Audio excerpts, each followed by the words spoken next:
Bizni Mehr shafqat va salomatlik jamoat fondimiz 35 yil faoliyatga ega bo'lgan fond. 35 yil mobaynida Mehr shafqat va salomatlik jamoat fondi tomonidan, respublika rahbariyatimiz tomonidan, viloyat muassasalarimiz tomonidan juda ham ko'plab xayrli ishlar amalga oshirilgan. An'analarni davom ettirgan holda Farg'ona viloyatida Mehr shafqat va salomatlik jamoat fondini hududiy muassasasini 2023-yil dekabr oyida tashkil qildik. Asli kasbim shifokorlik bo'lgani uchun aynan Mehr shafqat va salomatlik fondida faoliyat yuritishni o'zimga ma'qul deb topdim. Hozirda jamiyatimizda davlat tashkilotlari tomonidan bajarib ulgurmagan ishlarga, e'tibordan chetda qolgan qismlariga biz ham ozgina yordamlashyapmiz. Hurmatli prezidentimiz tashabbuslari bilan nodavlat notijorat tashkilotlar rahbarlarini ham Davlat boshqaruv akademiyasida malaka oshirishlarga imkoniyat yaratilgan.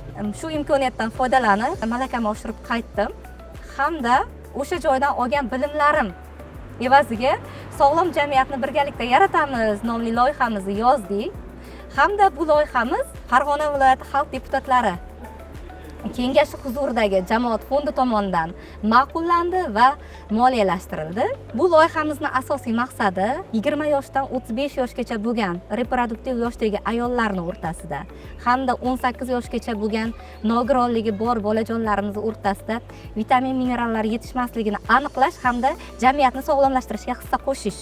Bizning hududimizda yod yetishmaslik muammolari bor hamda kamqonlik muammolari bor ayollarimiz, bolalarimiz o'rtasida. Bolalar o'rtasida ham gipotrofiya, o'sish rivojlanishdan orqada qolish holatlari kuzatilyapti. Bu holat nogiron bolalar o'rtasida ko'proq uchrashi mumkin. Biz shuni inobatga olgan holda ushbu loyihamizni yozganmiz.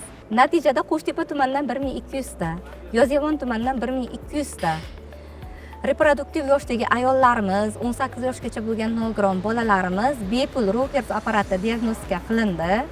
650 nafariga bepul vitamin va minerallar tarqatildi.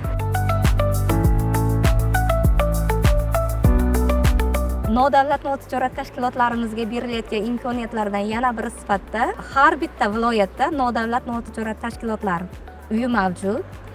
Bizga ham nodavlat notijorat tashkilotlar uyidan joy berilgan.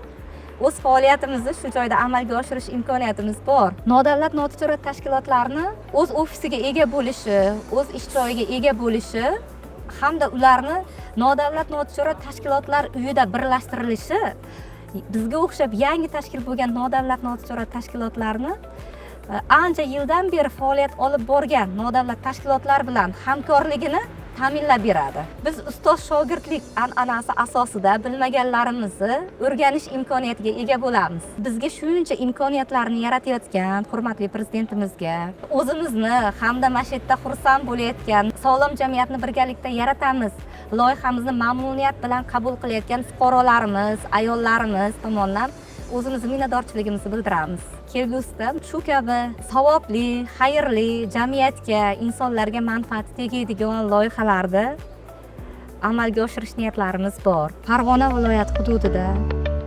yordamga muhtoj, salomatligi bo'yicha muammolari bo'lgan ayollarimiz, bolalarimiz bo'lsa, biz ularga yordam berishga doim tayyormiz. Jamiyatga manfaatimiz, foydamiz tegsa xursand bo'lamiz.